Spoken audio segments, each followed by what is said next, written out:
Good morning everyone, সবাই কেমন আছো? আশা করি ভালো আছো। আমিও ভালো আছি। পুতুল দেব ব্লগে নতুন একটা ভিডিওতে তোমাদের অনেক অনেক স্বাগতম। সকাল সকাল চলে এসেছি ছেলের টিফিন নিয়ে। আজকের টিফিনে ওকে দেবো কালকের যে সুজি পিস পিস করে রেখেছি ওইটা দেবো, আর আলু ভাজা, রুটি।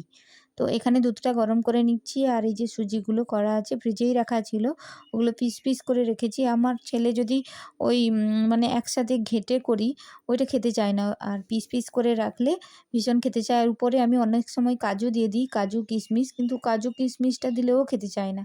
মানে একে বোঝা ভার। এখনকার ছেলেদের খাওয়ার স্টাইল, মানে জামা কাপড়ের স্টাইল সম্পূর্ণ নিজেদের মর্জিতে চলে, আমাদের মর্জিতে আর চলে না।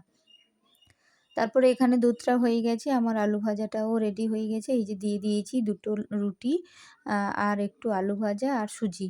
এখন তাড়াতাড়ি ছুটি হয়ে যায়, গ্রীষ্মকাল বলে একটু তাড়াতাড়ি ছুটি হয়ে যায়।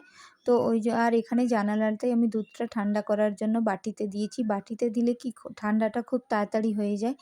আর বাকিটা এখানে রেখে দিলাম, আমরা চা খাবো বলে ছেলে চলে গেল। তো এই যে 5 শেলফের কী বলে ওটা, ড্রয়ার সিস্টেমটা এনেছিলাম, অনেক দিন ক্লিন আপ করা হয়নি, অনেক দিন। আর সত্যি কথা কি, এতগুলো ড্রয়ার থাকার জন্য কোনটা কোন ড্রয়ারে আছে খুঁজেও পেতাম না। ভাবলাম যে আজকে অনেকটা সময় আছে, ছেলে তো স্কুল চলে গেছে, ভালো করে গুছিয়ে রাখি, তাহলে প্রত্যেকটা জিনিস কাজের সময় পেয়ে যাব।